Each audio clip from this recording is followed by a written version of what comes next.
Hello, this is Uncle Jim. In a previous video, we gave Mr. Snubs a makeover, and I had this cheap little 4-power scope on Mr. Snubs, but it always belonged on this SIG 522. And I thought I'd better put it back and leave the 522 alone. So I have to sight this in again today. So I thought I'd talk about this. So I bought one of these when they first came out. I think it was 2009, and they discontinued them in 2015. 22 long rifle, super reliable. It's large. It has a 17-inch barrel, but it's lightweight. It has a polymer receiver, aluminum upper, and takedown is like an AR-22, real simple. And we have a job delay because it's really dirty and neglected. So let's see if I can show you the trigger group here. Oh, it looks a lot better there. I wonder if lighting would help. Anyway, we got to do some scrubby-dubby, and then I'll show you how it works and the features on it. And believe it or not, it's snowing out here. What is it, the 27th of March or something? Global warming. All right. Okay, so in hindsight, I should have blasted everything out. G96, blast and brush. Blow it out with the air compressor. But it's good enough for this test. I can still feel grit in the hammer and trigger springs. It's pretty bad. All right. So the barrel has a ramped barrel, but it has that annoying ejector that's sticking out. So it's a ramped barrel like a Taxol, but it doesn't have the ejector on the bolt like a Taxol. So you got to clean around that. And my laser's on again. That's driving me nuts. I'll talk about that. So here's the bolt. That's how it goes back and comes apart. You just line it up with the notch for your side charging handle. And wiggle it back and forth. And then line up your back end here. Okay. So that's all together. Now, what's interesting is the upper is a serial numbered part. This is polymer. It's got ambi safeties, ambi mag release. And so that's kind of nice. I did change the trigger return spring. I used a modified AR hammer spring, one side. And that made it a lot better. And it's been reliable all these years. So it's actually got a pretty good trigger. You got your folding stock. Okay, and this clips on your upper here. 3 adjustments. Okay, you got one all the way forward, all the way back, and one in the middle.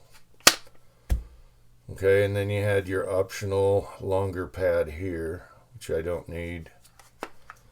So, pretty neat gun. This is all lightweight here. This is all lightweight.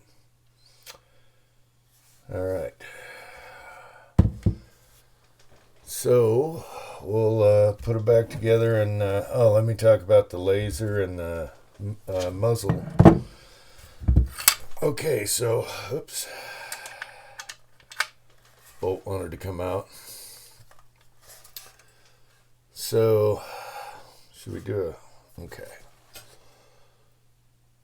So on the muzzle, they used a lot of threads here, which is too much. They shouldn't have done that. So I just use a spacer that is concentric for suppressors, aluminum spacer here. And then for this one, I use my old Liberty can. And it's a nice monocore. It looks like a work of art inside. And so that's what I use for this one. And I'll put all that together. Normally it comes with the flash hider. Now when I got it, I thought it was a neat idea just for mice and rats and stuff to put a laser on it. But this is driving me nuts. I should have put like a dead man switch. This is an on and off. Alright, see the laser? So the idea is when you're holding it, you just click it when you want it. However, when you're bumping it around, it'll turn on. And that drives me nuts. So I should put a dead man switch, momentary switch on here and convert it to green laser. And the reason I did that was for rats or something close range, and you can sight it in with your scope. Right here was a fake gas tube. You know, it's just fake gas tube to simulate a scar or something else. And it had this opening, so I didn't have to do any real modifications. And I put a laser here and then wired it to here. But I need a momentary switch. I need to take the battery out of that thing. It's been on there forever since I got it. So there's that. Okay, so even though these are no longer made and obsolete, you may find videos on these or reviews, and I doubt you're going to find a bad review because they shoot pretty darn good, actually. I don't know what barrel they used, if it's theirs or what, but it's a good shooter. And so this scope is going back on it. That's how it originally was. I had a red dot on it. This has been on Mr. Snubs and a bunch of other little guns. It's a cheap 4-power mil dot $20 scope.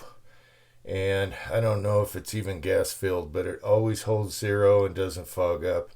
And I'm kind of surprised because I've had this one a long time. And it's perfect for this, lightweight. And so it's a good gun for full-size practice gun, get trigger time. Now it's still snowing out there, but I'm still going to try and at least get it close and see where it hits right off the bat from coming off of Mr. Snubs. Okay, it's still snowing, my bench is wet, but this will work close enough to get it sighted in. Homemade bipod mount thingy. And let's see what happens. It's a little wobbly, but it's better than me offhand anyway. All right.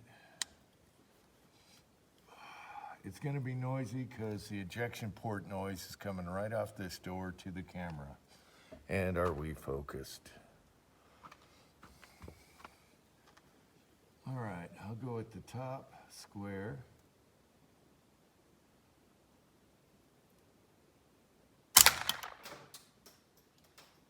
And where did that hit? Oh, it hit low. Okay. Okay, from Mr. Snubs, this is,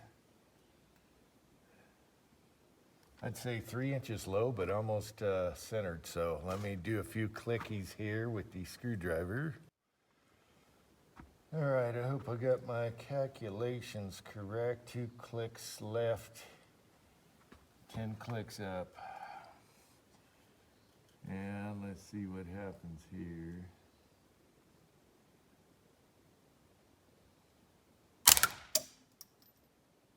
Wow, that didn't raise much. Oh my gosh. All right, more puppy upper.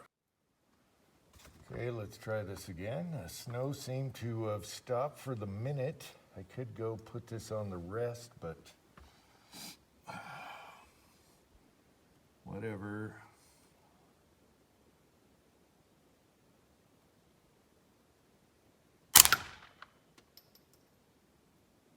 All right, we're almost there. Okay, let's try this again. We're almost on the red. And my target just fell over. Son of a bitch! All right, would you believe I go all the way out there and fix it? And then then it fell down again, and I had to walk out there again. It sucks when you have to come all the way out to the range and everything goes bad. And I only have 10 rounds in this magazine. I was hoping I'd get it sight in by then. All right, what did we shoot? 3? All right.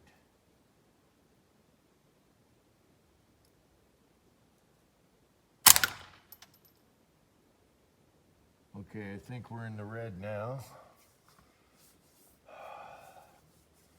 Tripod's a little wobbly.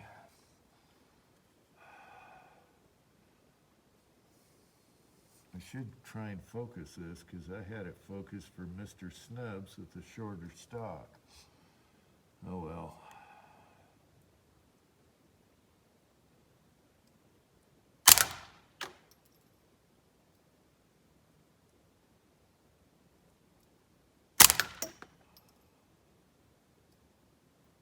I'm still a little low, but I got a 3-shot group there. Let's raise it up. Hang on.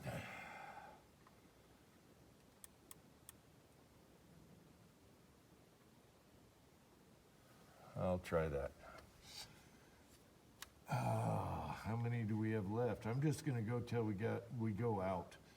But we're gonna be close enough to where when I'm ready to do it again.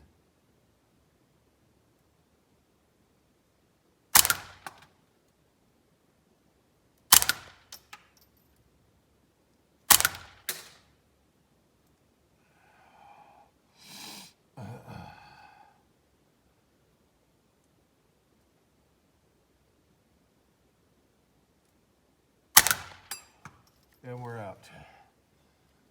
All right. Yeah, let's see what happened. What a cluster. Came all this way out to the garage door. The sun is trying to come out. It's pretty warm here, but we're still getting snow. All right, so that's close enough for now. I brought it over, and that was the last couple shots right here. And I'll take that for now. You can see there's snow on the target from falling over twice.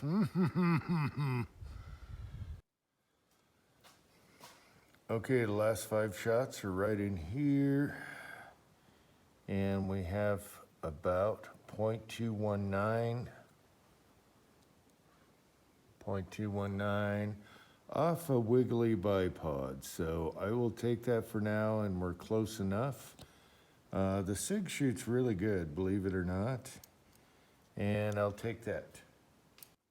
15 minutes and I would have been good. Just wipe that down and we have beautiful sunshine out and it's warm and it stopped. Isn't that the way?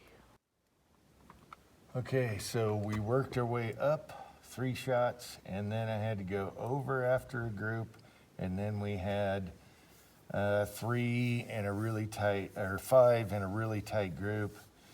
And this is what we used, our garage door pop apparatus here. West Covina Dodge brought me this tripod here, and it is awesome. It's really solid, and you can swivel it around right and left and everything with just a hand grip.